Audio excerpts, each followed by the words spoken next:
안녕하십니까. 오늘은 예복과 세마포에 대해서 말씀을 살펴보도록 하겠습니다. 네, 장길자 교회에서 어머니를 주장하려고 하다 보니까 이 계시록 19장의 그 결혼 예복에 대해서 이렇게 선생님 말씀과 다르게 이렇게 해석을 해서 주장하고 있는 거예요.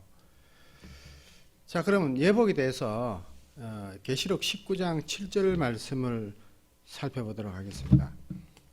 계시록 19장 7절. 우리가 즐거워하고 크게 기뻐하여 그에게 영광을 돌리세. 어린 양의 혼인기약이 이르렀고 그 아내가 예비하였으니 그에게 허락하사 빛나고 깨끗한 세마포를 입게 하셨은즉 이 세마포는 성도들의 옳은 행실이로다. 여기 계시록 19장에서 신부가 결혼 예복을 입어요. 결혼 예복을 입는데 어떤 예복을 입느냐면 깨끗한 세마포를 입는다고 했습니다. 그것은 성도들의 옳은 행실이라 이렇게 했죠. 자, 그러면은 여기서 말하는 신부는 옳은 행실로 단장된 성도들을 가르쳐 말했다 이거예요. 22장 14절을 보겠습니다. 22장 14절. 그 두루마기를 빠는 자들은 복이 있으니 이는 저희가 생명나무에 나아가며 문들을 통하여 성에 들어갈 권세를 얻으려 함이로다. 그러니까 이 두루마기가 세마포예요. 그렇죠. 이 두루마기를 예수 그리스도의 피로서 씻음을 받았을 때에 우리가 깨끗한 세마포를 입었다 이렇게 하는 거죠. 우리가 예수 그리스도의 피로 깨끗함을 입었을 때에 어떻게 해요? 우리 하늘나라 가게 되는 것입니다. 자, 근데 여기서 이제 저 사람들은 이 반론을 주장하는 게 있어요.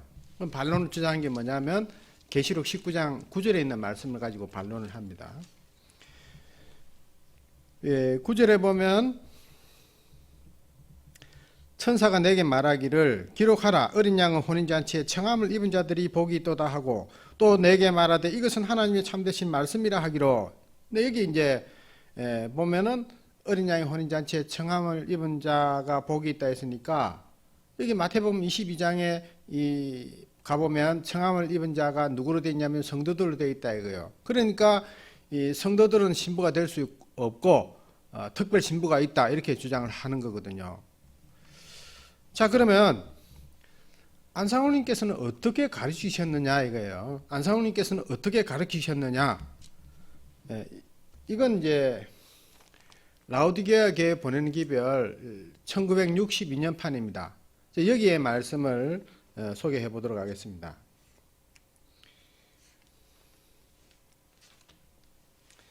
여기 75페이지 이렇게 되어 있습니다. 그런데 한 가지 의심되는 점이 있는 바 혼인잔치에 청함을 받은 손님이 있으니 이 손님은 누구들인가? 이 손님들은 14만 4천 산 성도에 들지 않는 구원받은 자들이니 아담 해아가 범죄한 이유로 구원받은 모든 성도들이 이 어린 양의 혼인잔치에 참여하기를 바라고 원하였던 것이다. 그렇다고 해서 전에 죽었던 성도는 주의 아내로 표상되지 않았다는 것이 아니라 산성도 14만 4천 명으로 구성된 새 예루살렘 성을 중심으로 해서 어린 양의 혼인잔치라고 하였기 때문에 산성도 14만 4천 명 외에는 다 손님으로 표시하였다. 네, 그래서 14만 4천이 신부고 그 외에 구원받은 자들은 다 손님들로 표상했다 이거예요. 또 그 밑에 이런 말씀이 있습니다. 내가 또 봄에 거룩한 성 새 예루살렘이 하나님께로부터 하늘로 쫓아내려오니 그 예배한 것이 마치 신부가 남편을 위하여 단장한 것 같더라 하시었다. 이 말씀은 새 예루살렘 성이 신부가 신랑을 위하여 단장한 것으로 표상되어 있는 것 같이 산성도 14만 4천 명의 행실이 신부가 신랑을 위하여 단장한 것으로 보여주고 있다. 사도 베드로는 다음과 같이 말하였다. 너희 단장은 머리를 꾸미고 금을 차고 아름다운 옷을 입는 것 같이 외모로 단장하지 말고 오직 마음에 숨은 사람을 없애지 아니할 것으로 단장하되 온유하고 단정한 성품으로 하라. 이는 하나님 앞에 지극히 보배니라 하였다. 마지막 살아서 성천함을 받을 14만 4천 명은 흠이 없고 거룩하고 깨끗한 세마포를 다 입어야 할 것이다. 네, 그래서 여기서 보면 성도들이 세마포를 다 입어야 한다 이렇게 말씀하시고 있습니다. 그 다음에 이것은 친필노트 2권인데요. 친필노트 2권입니다. 여기 보게 되면은 또 이렇게 되어 있습니다. 마태복음 22장 1절에서 13절 혼인잔치의 예복은 여자들의 수건도 예복에 든다. 그리고 지금은 혼인잔치 준비 중에 있다. 신부들이 신랑 맞기 위해 수건 쓰고 기다려야 한다. 네, 여기는 뭐라고 됐냐면은 수건이 예복이다. 수건도 예복이 든다. 그 다음에 신부들, 성도들 전체를 갖다가 신부들이라 그랬죠. 그 다음에 또 하나 더 이렇게 소개 말씀드리면은 요거는 이제 안상훈님 친필 노트에 있는 말씀이에요. 요한계시록 해석집인데 여기에 보면 이렇게 되어 있습니다. 제19장 혼인잔치 어린 양의 아내는 성도들이다. 14만 4천 성도는 새 예루살렘이 된다. 이렇게 되어 있습니다. 그러니까 이 안상훈님이 가르치면은 특별한 신부가 있는 게 아니에요. 특별한 신부가 있는 게 아니고 14만 4천 전체가 신부다 이렇게 말씀하시고 있다 이거예요.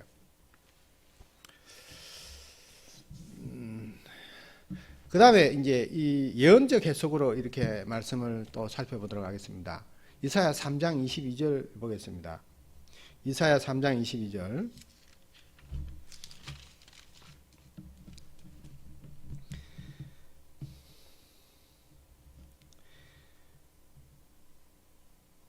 예복과 겉옷과 목도리와 손주머니와 손거울과 세마포 옷과 머리수건과 너울을 제하시리니 그때 썩은 냄새가 향을 대신하고 노끈이 띠를 대신하고 대머리가 숱한 머리털을 대신하고 굵은 베옷이 화려한 옷을 대신하고 자자한 흔적이 고운 얼굴을 대신할 것이며 너희 장정은 칼에 너희 용사는 전란에 망할 것이며 그 성문은 슬퍼하며 곡할 것이요 시온은 항마하여 땅에 앉으리라.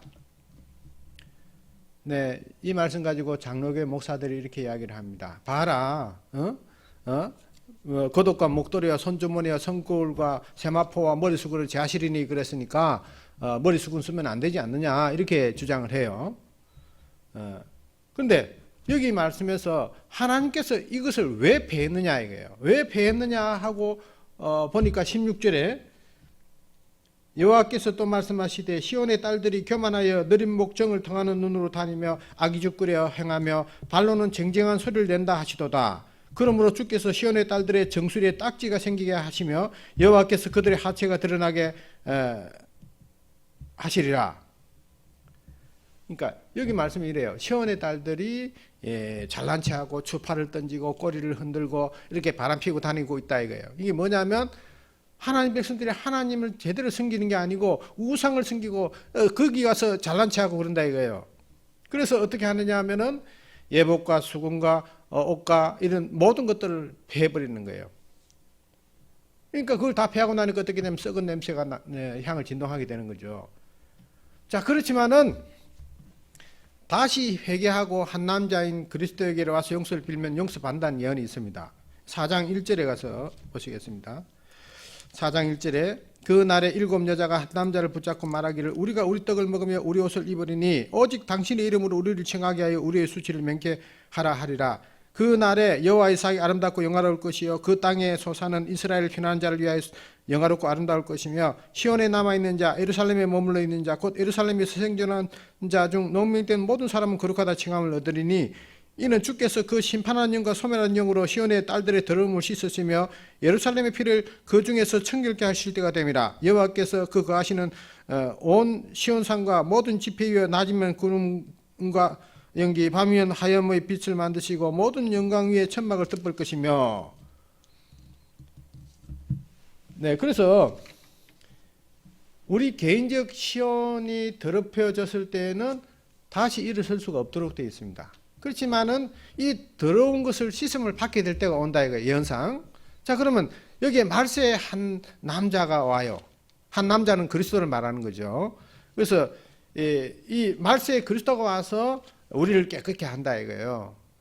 그래서 시온에 남아 있는 자들이 거룩하다 칭함을 얻게 된다 이렇게 말하고 있거든요. 이것은 이사야 3장과 이 4장의 말씀은 말세에 일어날 예언으로서 해석을 해서 영적 이스라엘 백성들이 어떻게 되냐면 우상을 섬기고 하는 바람에 절기와 안식일과 머리 수금과 예복과 모든 것을 다 베어버렸어요. 그렇지만 장차 예수 그리스도가 와서 그 모든 것을 회복해 주실 것을 이렇게 예언으로 해석하게 되는데, 그러면 뭘 가지고 와서 회복하시느냐 이거예요. 뭘 가지고 와서 회복하시냐면은 이 6월절 어린 양 예수님의 살과 피로 말미암아서 깨끗하게 해주신다 이거예요. 그래서 우리가 6월절 어린 양 예수 그리스도의 살과 피로서 정결함을 받았을 때에 깨끗한 세마포를 입었다, 예복을 입었다, 우리가 이렇게 말씀을 드릴 수가 있는 거죠. 그래서 말세에 그리스도가 와서 생명의 진리를 전함으로써 그 생명의 진리로 말미암아서 깨끗한 세마포를 입게 되는 것을 말하는 것입니다. 말씀 마치겠습니다.